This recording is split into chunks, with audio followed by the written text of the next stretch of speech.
Live from London, this is BBC News. Keir Starmer defends his plan for UK military spending after a series of top political resignations over defence funding.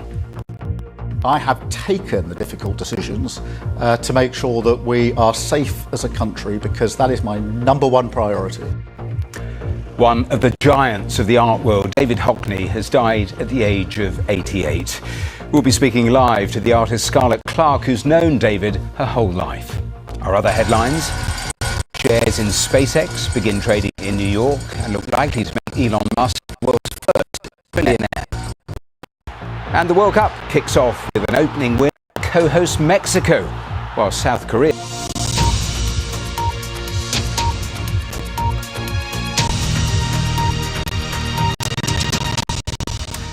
Hello and welcome to BBC News. The Prime Minister has defended his handling of military spending after the resignation of his Defence Secretary and the Armed Forces Minister. Following criticism that not enough money is being spent on the armed forces, Keir Starmer said he is taking hard-edged decisions with budgets across all government departments. He also promised the delayed defence investment plan would be published within the next 4 weeks. He's also repeated his commitment to remain as Prime Minister even if he's challenged.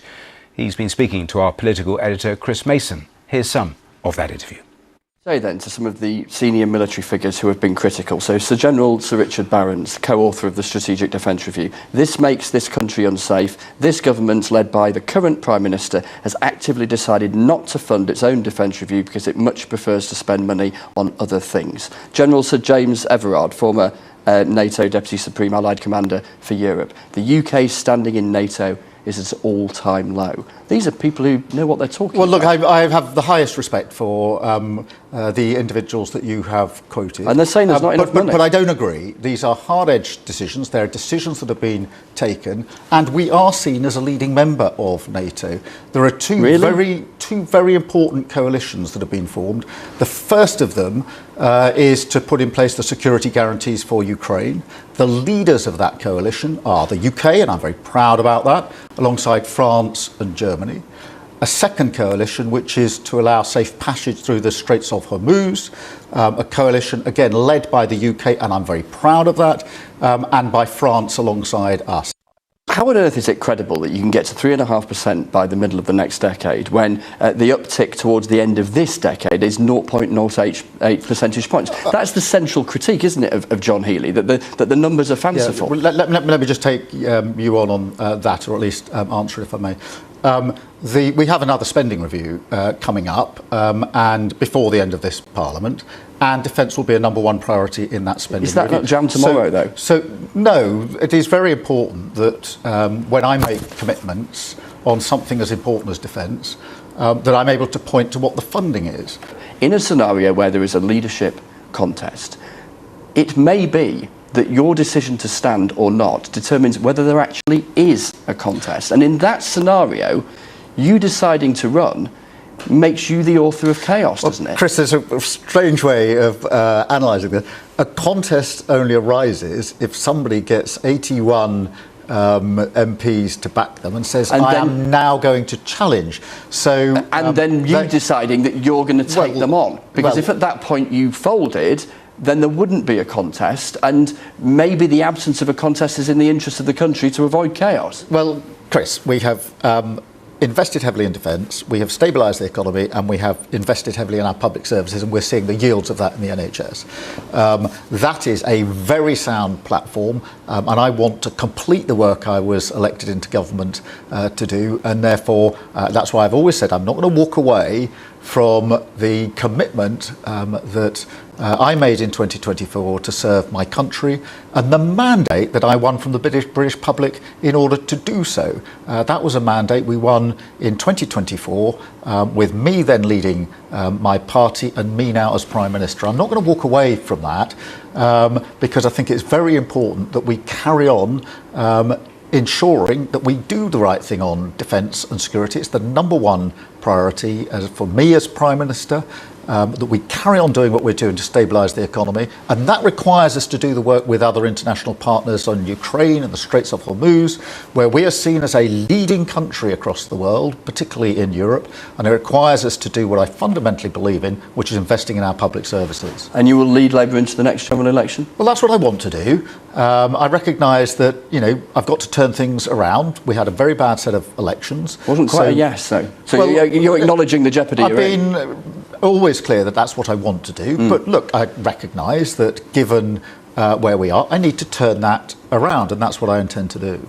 Prime Minister, thank you. Thank you. Well, we'll play you more of that interview a little later in our programme. Let's go straight to Westminster and our political correspondent, Jack Fenwick. And Jack, so pushback from the Prime Minister then on defence spending, on the leadership, repeating again that he would stand if there was a challenge. I suppose there's no other answer he can give on that one. No, on the question of leadership, it's very difficult for him to say anything else. If he did say anything else, then the Labour Party would descend into even more speculation than it's seen itself in the past few weeks. Of course, the context to the leadership questions is the fact that we've got that by-election coming up in Makerfield, where Andy Burnham, who is currently the Mayor of Greater Manchester, hopes to become the MP there. Of course, there is a list on the BBC News website of all the other candidates who also hope to be the MP for Makerfield. If he does win that by-election, then various speculation around the Labour leadership will come back to the fore again. And on the specifics of what happened yesterday with the resignations of John Healey and Al Carnes, one of the reasons why it was so devastating for the Prime Minister is that many of his allies throughout the last few turbulent weeks have pointed to his record on the international stage, said that he is a serious politician for serious and dangerous times. Well, one of the other people in the cabinet, who many Labour politicians have said is a serious person on the international stage, is indeed John Healey, the now former Defence Secretary. So the fact that he was the one criticising the Prime Minister on this area is one of the reasons why yesterday was so potentially damaging. I mean, on the specifics of defence spending, it's easy to get a little bit lost in some of the numbers that were being discussed there, but I think it's worth reflecting on them a bit more because it is really important. A lot of this row is about the percentage of GDP that the UK government is going to be spending on defence. Now, last year that was around about 2.3%. Now, the Prime Minister has said that by 2035 he wants that to get to 3.5%. Now, he's already got a commitment for it to get to 2.6% by next year, and this row is about where it goes after that. So the Defence Investment Plan, this document which has been delayed for many months now, it is setting out what equipment can be bought, how much money can be given in order to try and increase that defence commitment. Now, John Healey says that actually all the money that the Chancellor and the Prime Minister were willing to give would only have amounted to an increase from 2.6% next year to 2.68% by 2030. There's a clear implication there that he believes it would then be very difficult to actually make a reality that further commitment. And that is really what is at the heart of this row. Jack, for now, thanks very much. Thank you. Now, the painter David Hockney has died at the age of 88. His work during the pop art movement of the 1960s propelled him to a level of fame few artists achieve. And over the following decades, he established himself as one of the most influential artists of the modern era. Our culture, media and arts editor Katie Razzle has been looking back at his life. Colour is a joyful thing. I want my art to be joyful, actually. For all these years, he brought us joy. The unmistakable David Hockney. Blonde hair, big glasses, Yorkshire vowels.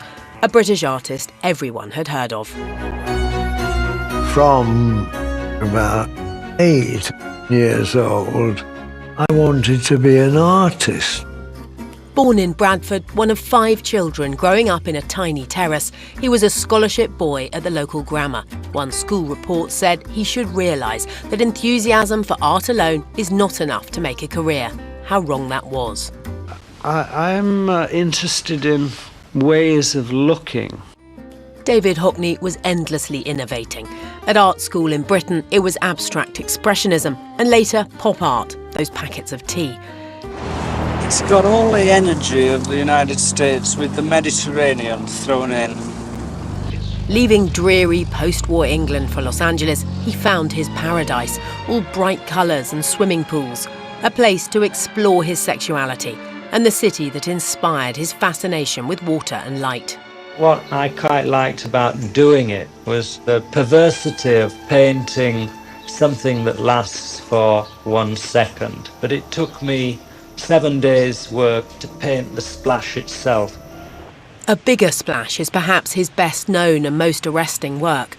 The explosive movement of the water contrasting with the haunting stillness of the rest. This is a really enigmatic painting. I think that's part of its staying power. It's a great, if you like, pop image. Or the real subject of this is missing. Someone has dived into a pool. And if you think of the rest of his, celebrated pool paintings, they're like kind of love letters to Southern California and kind of permissive gay life he could have there in the sun. I do look closely at things. I can look at a puddle and get pleasure out of them. Most people think it's just raining, don't they?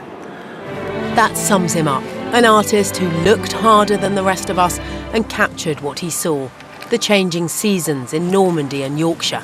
Hockney had grappled with photography as a medium, but found it wanting. The camera can't get the beauty of this. It just can't get the space, the thrilling space I'm in. Portraits often featured his friends, recurring muses through the decades.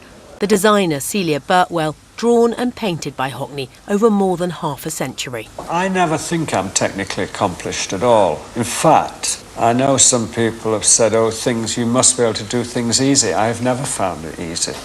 He always says he doesn't paint to flatter, so he paints it for himself. David, can we mention my green nose? Hockney embraced new technology, whether an immersive show at the age of 85 or on his iPad, ever experimenting with ways to do what he loved best. The sense of joie de vivre in his work, of comedy, even a slight mischief. And I think the intelligence of the work was palpable and communicated. I don't think any artist has been more inventive and reinventive than David since Picasso. I'm usually drawing or painting,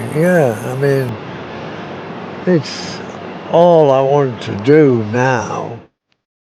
That and smoking.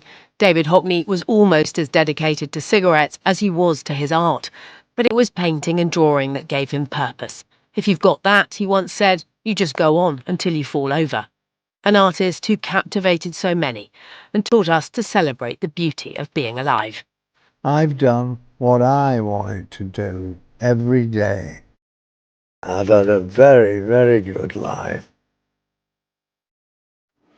Well, Scarlett Clark is the granddaughter of the British designer Celia Birtwell. You saw her there in the piece, who's one half of the double portrait Mr. and Mrs. Clark and Percy. She's now an artist herself, and Scarlett joins me live here in the studio. Welcome here to BBC News. I know this must be a really tough day, devastating news, this. You knew David your whole life. What was he like? He was a wonderful, hilarious man. I mean, he always had the most just brilliant stories, and his laugh was just so infectious. Yeah, he was absolutely brilliant. And there is a picture of the two of you together, and he painted you several times, but right from when you were a child. Yeah. That's one of the paintings, not just you, but also there you are as a child. Your grandmother too. Tell me more about those paintings, because he painted her many, many times. He did. I mean, I can't even tell you the amount of paintings that he's done of her, because there's so many. But yeah, he used to love, because she'd wear her dark eyeliner and have her hair in lovely little ringlets. And yeah, he was just always painting and drawing her, and they're just the most beautiful. I mean, the earlier sketches of her like lying down on the sofas in her beautiful dresses are just so beautiful. So yeah. I mentioned there you're an artist yourself. How much did he actually inspire you? He is my main inspiration. I mean, his use of colour palette and like the choice of subject that he chooses to paint is just always really, really resonated with me. And he showed me how to use an iPad and showed me how to draw on the iPad. And when I went out to Normandy in 2019 to be painted by him, he took me to the Bayeux Tapestry to have a private viewing, which was so amazing because I do embroidery. So he was really eager to show me, you know, the biggest embroidery around. And yeah. And we heard in that piece just how inventive he was, and you talk about the iPad. Yeah. It's extraordinary because he was a genius almost in every genre. Yeah. That is so unusual, isn't it? You will know that as an artist Yeah. yourself. No, absolutely. I mean, to be able to pick up any medium and just absolutely smash it is crazy. And what he did on the iPad, I mean, drawing on the iPad is extremely difficult. So what he did was so impressive. I loved one of the lines that I was reading right back for when he was at art school. One of the people there said to him, "Paint what you love." Yeah. That was an incredible, and he always said that was one of the best bits of advice he was ever given. Yeah. So what advice did he give to you? Well, I mean the same thing, really. I mean, he just said to enjoy and paint what you love and just fuck everyone. Oh. Sorry. Apologies for that. I'm so sorry. No, let's talk about another thing that you mentioned there, which was just his sense of humour. Yeah. In terms of, and you saw it in interviews. I mean, one of the lines that I loved was where he said, "Laugh a lot, it clears the lungs," because he was such a smoker. I mean, he was very mischievous when it came to interviews. Yes. No, he loved talking about smoking, and it was just hilarious listening to him speak, and just because, you know, he hated bossy people and being told what to do, and yeah. And he rejected so many honours on the basis of that, didn't he? Yeah. No, he did exactly what he wanted, as he said, and lived an incredible life.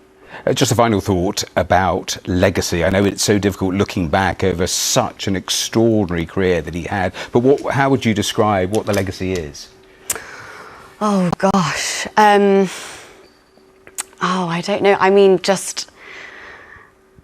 I think that he created the most joyful, beautiful pieces, and they're just all filled with love and joy and beauty. And yeah, I mean, he'll forever go down as one of the most amazing and inspirational artists.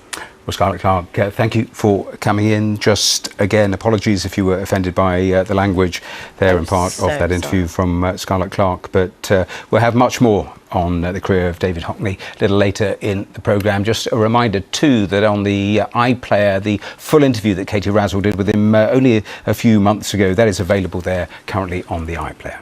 We're going to take a short break. Around the world and across the UK, you're watching BBC News.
Welcome back to BBC News. Let's turn to the World Cup now, and it was a great start to the tournament for South Korea. They came from behind to beat the Czech Republic 2-1 in Greece in Toronto in just a few hours from now. Well, let's speak to the award-winning football journalist Henry Winter, who joins me live now on the programme. So, we're up and running, Henry. What did you make of that? I mean, for the co-hosts Mexico, delirious scenes as they got off to a winning start.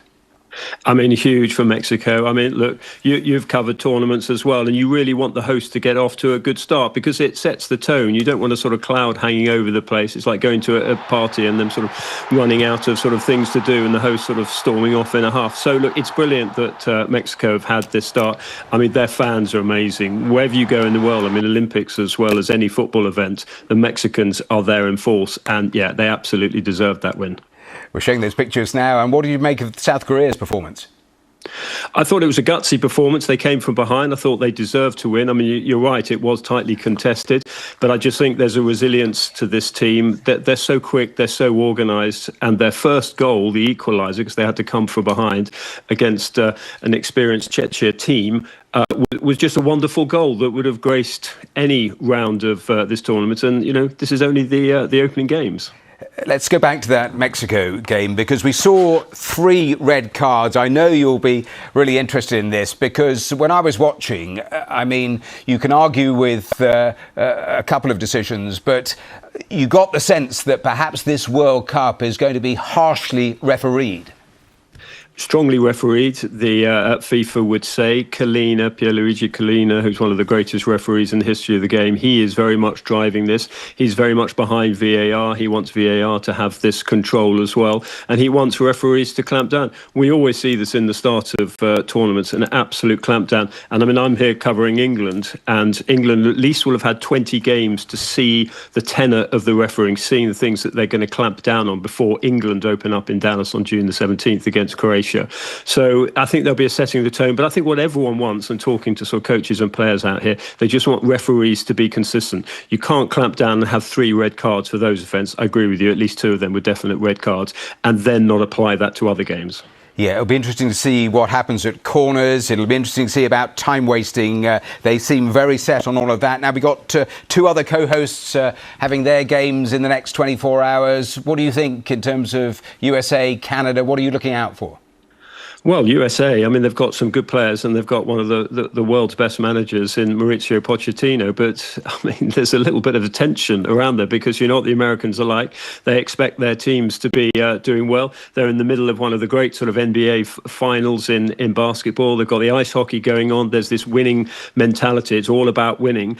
And to see the men's national team struggle, which, I mean, look, they'll get out the group stage because almost everyone gets out the group stage, but it will create huge pressure on Mauricio Pochettino, particularly when it's set against this outstanding women's team that the Americans have had over the last 15 years. And let's turn to Scotland because they play over the weekend. They're going to be naughty and say perhaps it's a once-in-a-lifetime experience for their fans. But how do you see that? Because they've got a pretty tough group, haven't they? They have got a tough group, but that's the Scottish way. You know, they've got Brazil, they've got all these great games. I mean, they started off their last World Cup against Brazil in 98. I was there in Paris, and it was just an amazing occasion. And I think any tournament is better when you have the Tartan Army round. They'll probably drink Boston Dry. They've probably done it already. I think they were doing it on the planes coming over. But they will party. No Scotland, no party. So good luck to them. Yeah, do you know, I was talking to a fan only a couple of days ago who'd hired those yellow school buses and they were already arranging how they get to venues, how they get back, how they party, all of that. So the plan's very much up and running. We're at the start of this tournament, Henry. I'm interested, you've got your Argentinas, your Frances, your Spains.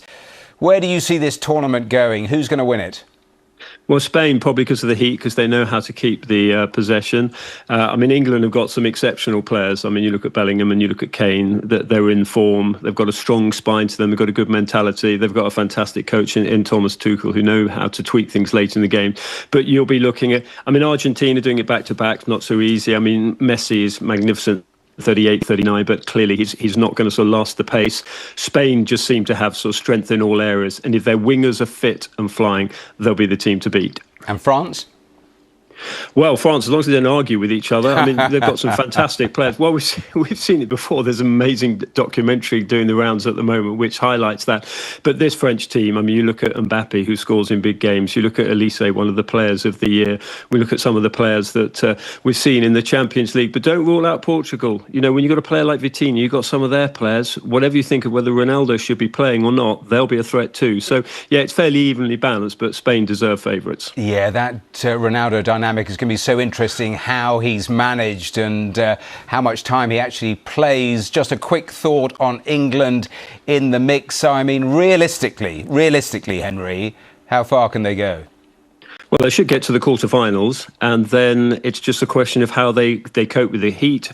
You can't give away the ball, which they did when they were playing in Manaus in 2014, to a team like Italy and expect them to give it back easily. And that's why Bellingham's so important. Plays for Real Madrid, cherishes the ball. He's a big game player. Yep. So look, England have got the players. You've got Harry Kane in his absolute peak. You see all the goals he's been scoring for Bayern as well as England, record goal scorer.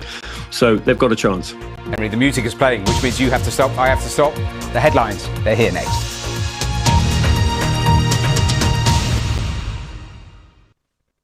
Hello, thanks for joining me. The gloomy weather is clearing. It's starting to turn a little bit brighter across the UK, more cheerful, certainly a lot better compared to what many of us had yesterday with that dreary grey cloud and the outbreaks of rain. Now, low pressure is still close by, so it is rather on the breezy side, particularly across the Pennines, quite gusty here.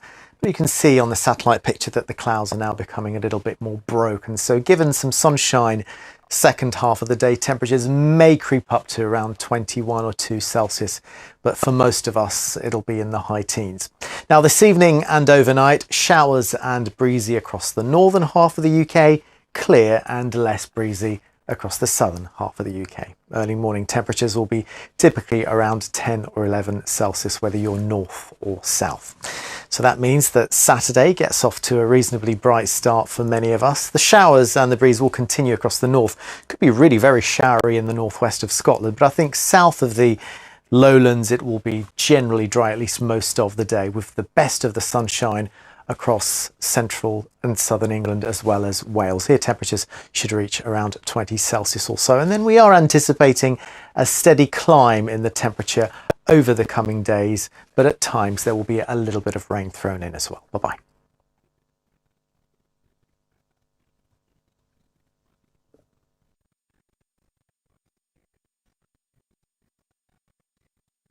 I'm Dwayne Fields and I'm on an epic adventure in Zambia. Join me as I take on the power of the Zambezi River, get up close with incredible wildlife and make a splash on the edge of the mighty Victoria Falls. That's the travel show in Zambia on BBC News. Rafa Nadal is one of the greatest tennis players in history and, naturally you could say, he now has his own show on Netflix. It's billed as a behind-the-scenes look at the final phase of his career. But is it real journalism or celebrity PR? It's all on The Media Show on BBC News. I'm on a Turkish adventure, combining my love of food with history. And in the country's southeast, the dishes echo the old spice routes and the stories reach back to the dawn of civilization. Join me, Julie Lynn, for World's Ultimate Adventures. Watch on iPlayer.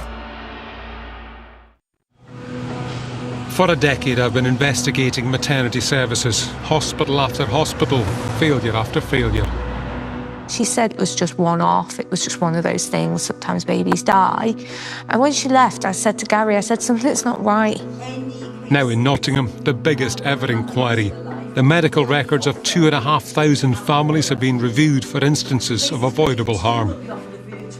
There have been many families who have not been told the truth. They were told for years by the Trust, that was just bad luck. It was only you. On Panorama, the mothers who weren't listened to. As soon as she made the first incision, I screamed because I was in so much pain. You would like to think that had they just learned that Quinn would be here and alive and well and be out playing. Watch on BBC iPlayer.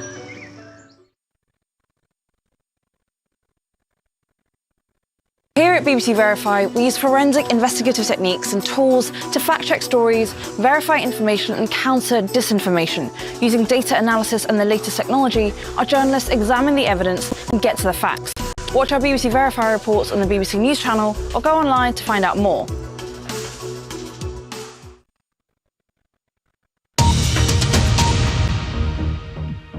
Welcome back to BBC News. Let's turn to our main headlines here. Keir Starmer defends his plan for UK military spending after a series of top political resignations over defence funding.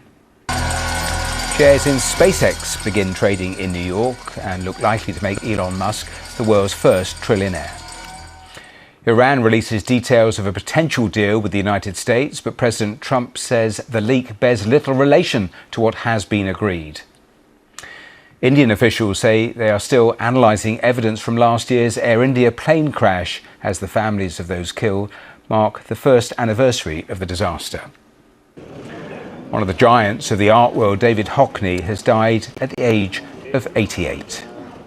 And at the World Cup, Mexico win on home turf against South Africa in a match with 3 red cards, while South Korea defeat the Czech Republic 2-1. So let's turn to one of those headline stories. Shares in SpaceX have been trading on the US stock exchange. The initial public offering is the biggest in history and could make Elon Musk the world's first trillionaire. Well, this was the moment the New York Stock Exchange opened an hour ago. Elon Musk followed the launch from SpaceX's headquarters in Texas. He said it was hard to believe that a company which started in a warehouse was now going public with the largest initial public offering in history. I give SpaceX less than a 10% chance of succeeding at all, to be clear. In fact, I told people this. I said, look, we're probably going to fail, but, we should give it a try, because if we don't, if there's not a new company that enters space, we will never be a truly spacefaring civilization. While the other aerospace companies, they build good rockets and everything, they were simply not pursuing the technology that's necessary to make life multiplanetary. Well, let's speak to our North America business correspondent, Michelle Fleury. And Michelle, eye-watering numbers we're talking about here. Just take me through it. Yeah, I mean, this is a company that is selling shares for $135 a pop. That was what they priced at, what they sold to institutional investors. This is sort of part of the kind of process of going public, that shares get allocated by the big banks that are kind of the underwriters of this debut. Then what happens is we're waiting for the first actual sort of trade, once the market is open, to take place on the NASDAQ market site, which is the building I'm standing in front of. And based on early indication, it looks like when that happened, the share price will have risen from 135 to 175. Now that's just indications. We'll have to see what actually happens when that first trade takes place. But it gives you a sense of demand for this. People, investors, whether it's from Wall Street to Main Street, wanting to kind of bet on this. It's unclear at this point whether it's just hype or whether it's worth it. There is controversy surrounding some of Elon Musk's big bets, particularly when it comes to AI. In Times Square where I'm standing, just yesterday there was a giant effigy of Elon Musk, basically pointing out that when you invest in SpaceX, you're also investing in Grok, which is part of his artificial intelligence unit. And so there's a lot of question marks, but also a lot of excitement today. People with smiling faces, a lot of early investors here feeling pretty good about the fact that they're probably going to go home a lot richer. Well, exactly on that point, I was going to ask you when people think they're likely to see profits and how much danger there is that there's an overestimation in terms of the value of this. Yeah, I mean, this company is interesting in lots of ways. When we think about startups, we think about young companies. This is a company that's over 20 years old. What it does have in common with traditional startups is that it's coming to the market without a proven record of making money, right? It's loss-making overall. Its Starlink business is the sort of golden unicorn within the business that keeps kind of generating cash. But its bets on AI are loss-making. It's spending a lot of money on those. What Elon Musk is asking investors to trust him on, and I think your comments that you played from him earlier there reflect that, is this idea that SpaceX could be the company that delivers on infrastructure for AI in space. So we've heard talk about, for example, essentially data centers in space using the solar power of the sun and then beaming it back down to Earth, the results from your AI searches. The other thing that he has made a key part of this, because he's tied his compensation to it, is he wants to colonize Mars. So this is, he's saying, come on this journey with me. Whether it will pay up or not is a big debate on Wall Street. There are people who say, if you look at Tesla, people said that wouldn't work out. It may have been bumpy along the way, but financially, the stock has gone up. On the other hand, you have critics who say this company is way overvalued. It is not worth that much. And so that debate is still raging on. One other thing to remember, this is the first of what is likely to be a succession of IPOs from the AI giants, isn't it? Well, and I think that's another key component of this, is that Wall Street has massive incentives for this to go well.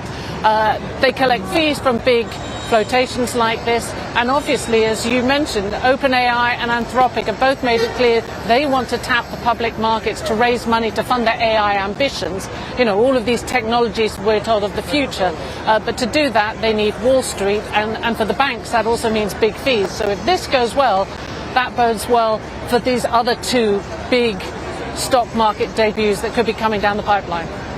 Michelle, good to talk to you. Thanks for joining us live here on the programme. We'll come back to you a little later because the thought is it'll take a couple of hours before we get a real feel of what those share prices are going to do. That was Michelle Fleury. Now, if you want to know more about Elon Musk and his journey to becoming the world's richest man, his story is featured in an episode of the BBC World Service podcast Good Bad Billionaire. If you're in the UK, listen to Good Bad Billionaire on BBC Sounds and look for the episode Elon Musk, Money, Memes and Mars. Now, a year after the crash of Air India's flight that killed 260 people, India's Aircraft Accident Investigation Bureau has released an update into its investigation, but with few real details. The plane was bound for London Gatwick Airport, but crashed less than a minute after takeoff. A year on, some families have reported that the remains of their relatives were mixed up or lost. Here's our South Asia correspondent, Azadeh Mashiri. A tragedy now suspended in time. Lives bound for London, gone in just 32 seconds. Only one miraculous survivor. Chaos. The Boeing 787 plane colliding with accommodation for medical students. Also there, Sita, seen here, desperately searching for her son. 12-year-old Akash, killed. His mother was critically injured. His death kept from her for 20 days. Civil hospital le gaya mane. They took me to the civil hospital. I was crying, and I kept asking, where is my son Akash? Everyone said that your son is fine.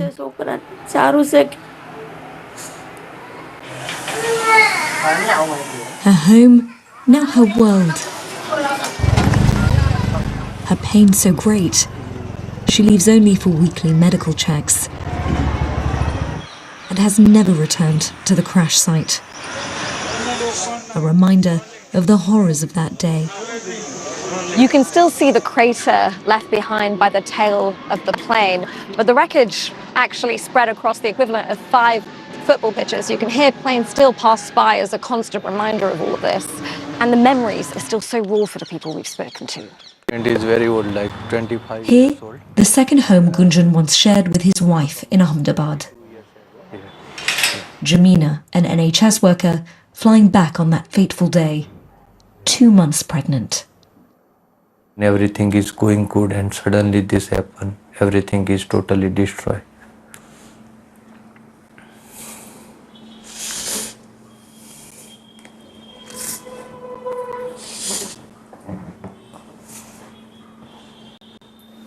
How do you feel about the fact that the final report isn't out yet? My wife, my life, my everything, my love has been gone.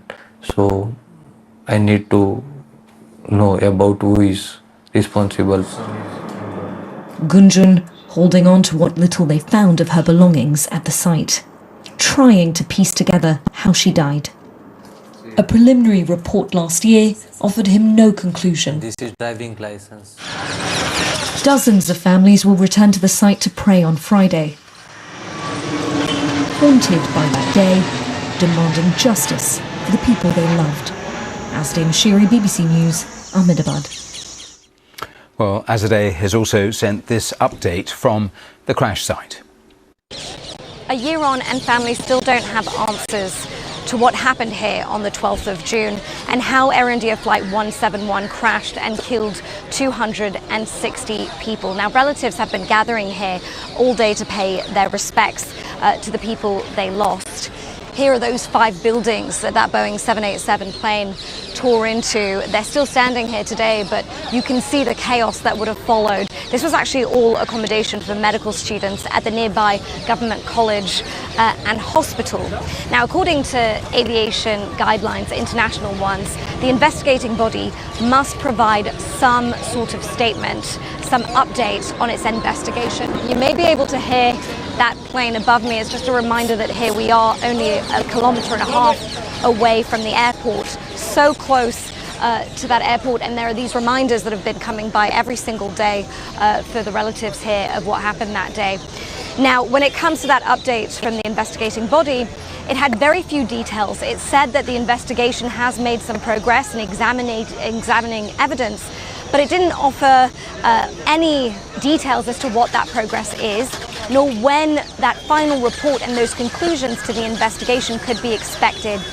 And that may relieve some who felt that a preliminary report last year offered too much room for speculation, but it will certainly frustrate the families we've spoken to who say that the cause of the crash, that final report, is long overdue.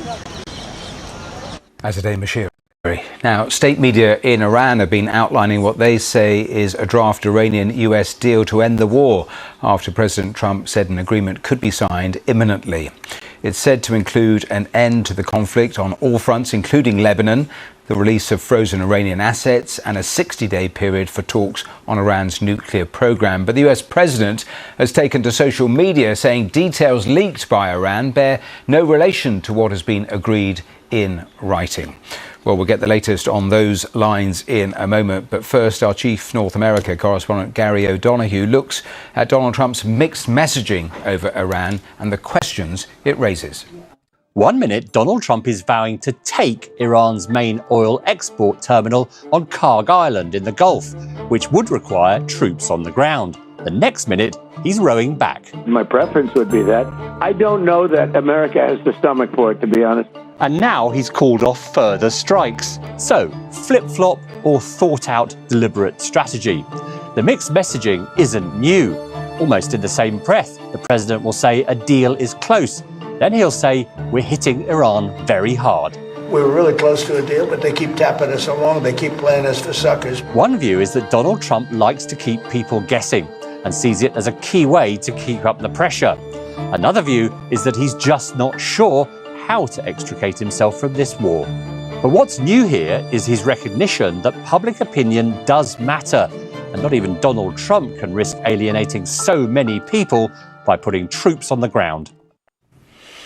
Well, let's speak to Dr. Sanam Vakil, Director of Middle East and North Africa Programme at the UK think tank Chatham House. Thank you so much for being here with us. I was looking at the media reports suggesting that it is now 39 times that Donald Trump has said a deal was about to be done. Lob in the various threats along the way. It is very much rinse and repeat from the president, isn't it? Well, yes, he has said that a deal is imminent quite a number of times, so we might not believe him this time. But apparently, this memorandum of understanding is almost in final form. We are waiting to see if the Iranian leadership is going to sign off on it. This is a risky gambit, I think, for both sides. Ultimately, they need this war to end. But this isn't going to fully end the war. It will set out a process to open the Strait of Hormuz, to end the blockade on Iran, and then begin another round of negotiations on some of the other sticking points, which include Iran's nuclear program. I'll come to the nuclear program in a minute and the point you've just made, but on that memorandum of understanding, if we get to that signing, it is likely, isn't it, to be pretty basic?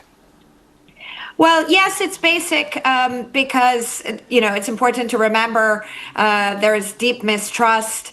There hasn't been direct or indirect negotiations as in the past. This is all going through intermediaries and channels.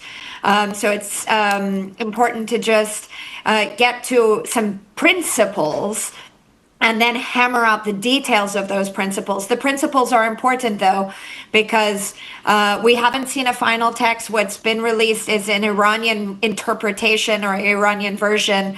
But, the war would formally come to an end, and Iran would commit not to ever, produce or pursue nuclear weapons. And then all of the mechanisms of negotiations on the nuclear file, on the sanctions release, would come with time based on progress in those negotiations, which would be time bound to wrap up hopefully in 60 days. But there are risks there as well. There are risks. Run through the risks. And also that timeline is bound to spill over if we get to that stage, isn't it? Because that is the really tough stuff, the nuclear enrichment idea. That's the whole reason that Donald Trump launched this war in the first place. And yet we have a regime in place still, and arguably with Tehran having much more leverage now and power.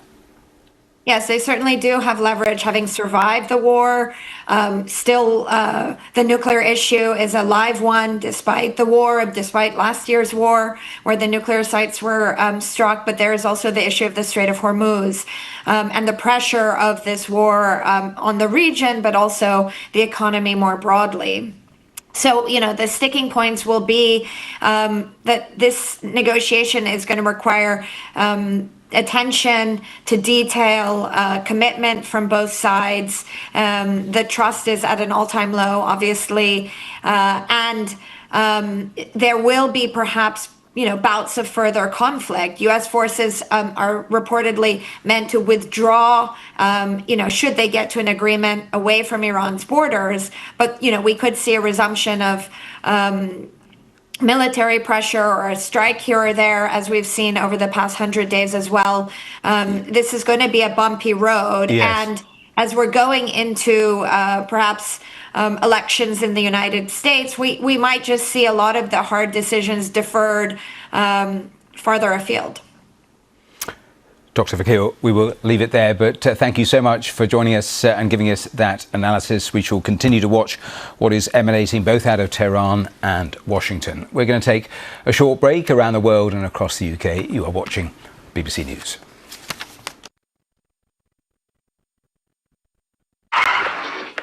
I promise this isn't how I drive. Action. The director can come over to me and say, hey, I just want to add a little jerk here or an extra bump there, and in a few clicks of a button, I can do that. This is the forefront of the technology. Why do we want a cell phone network on the moon? There are no people there. There are no people yet. What's in my hands are tiny, lab-grown brains. This is what everybody wants to get their hands on. I've dropped it. This is a really significant change in the game. What have you found already? 10 billion new genes. There are currently tens of thousands of untreatable diseases with existing tools.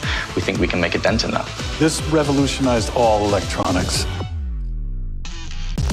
Technology like this is part of what will accelerate the capabilities of the future. We're developing and commercializing space-based solar power. We expect to have biocomputers consume hundreds times less energy. I'm part of something really major here that's never been done in video games. Tech Now.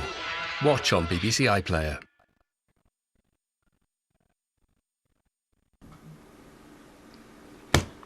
Welcome back, and let's return to the World Cup. It is very much underway, and now the games come thick few hours from now. And in Group D, the USA also play later. They play Paraguay. That could be a pretty tight match, and that one is pretty hard to call. Let's speak to Andrew Weir, President and CEO of Destination Toronto, a marketing organisation for the city's tourism industry. And welcome here to BBC News. How excited are you guys? You know what? You can really feel it around the city right now. Just walking around, there is every jersey imaginable from every team, whether they're playing in Toronto or not. Although, honestly, it's by far more Canadian jerseys, of course, now that we have our team. We have not always had Team Canada in the World Cup, but we do this time. And there's just a palpable level of energy right now. We've seen so many controversies around Donald Trump and the US leg of this World Cup. Whether it's fans, whether it's teams, whether it's referees, journalists, and difficulty to access and get into America. We've heard next to none of that when it comes to Canada. Do I take it from that things have been running pretty smoothly? You know, look, this is a country, this is a city that has, I think, earned and built a reputation on welcoming the world. And even looking beyond the World Cup, it's a moment right now when a lot of people, frankly, are looking to Canada, are looking to cities like Toronto as a place where they can travel, they can feel welcome, you can bring your conference, you can travel for a vacation. So it's been an opportunity to, I would say, show what makes Canada, Canada, what makes Toronto, Toronto. And I think we'll see that particularly over the next few weeks with the World Cup. How many fans are you actually expecting?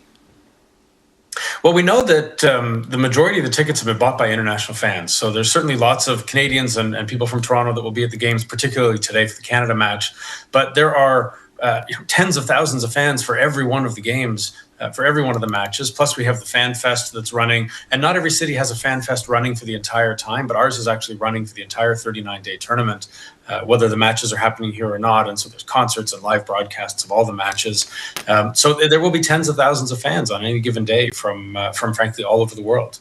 What about ticket prices where you are?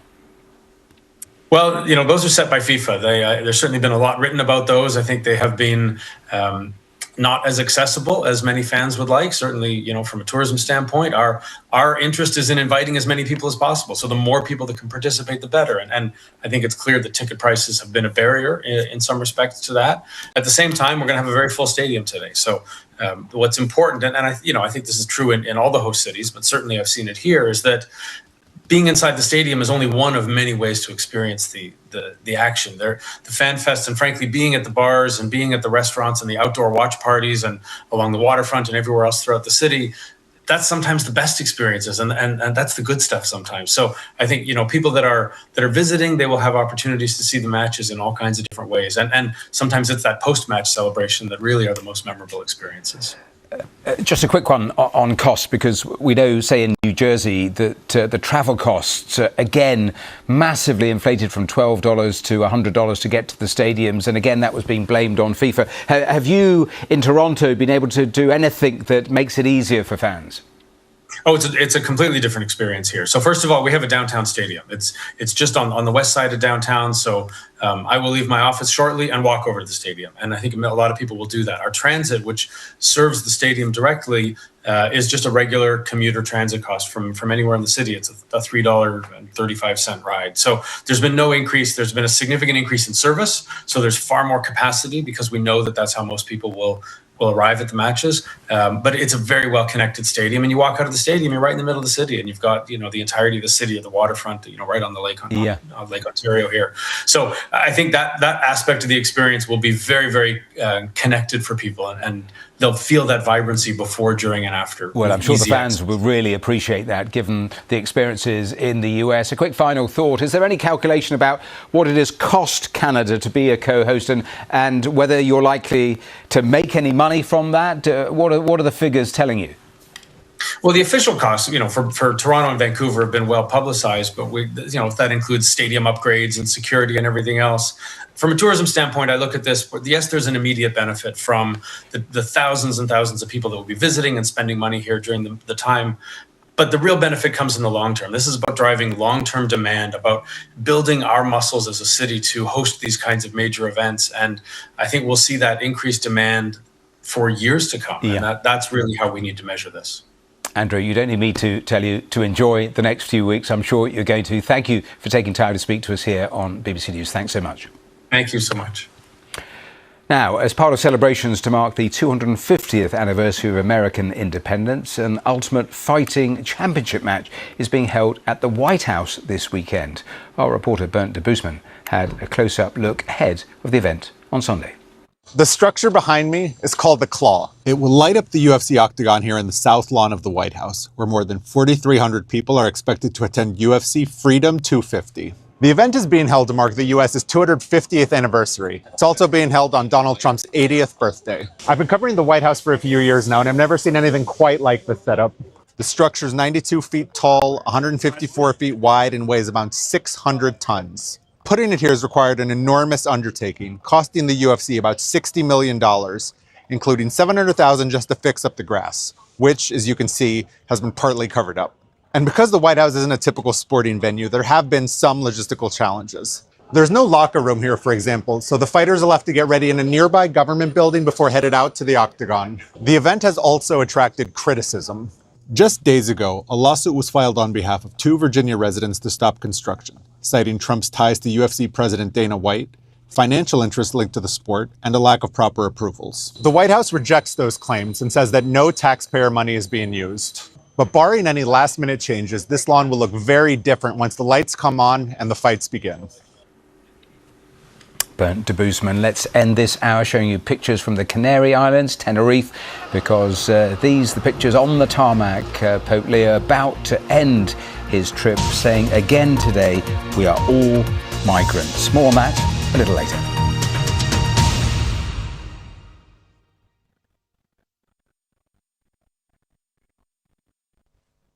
Hello, thanks for joining me.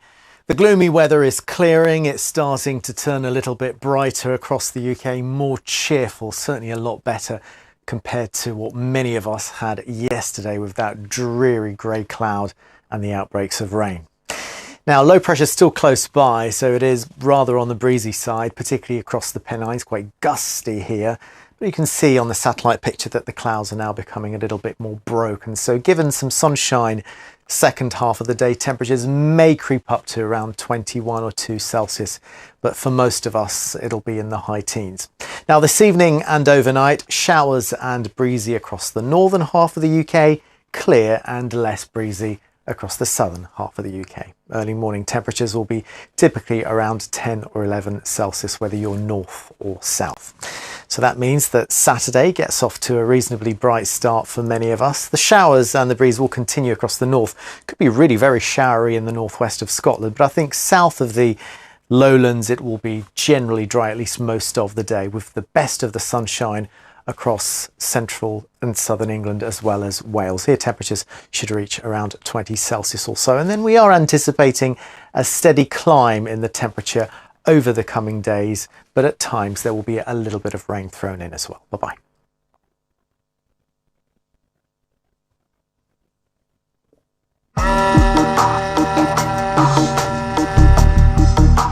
Whenever I'm really trying to understand an artistic style, I like to take a sketchbook and have a go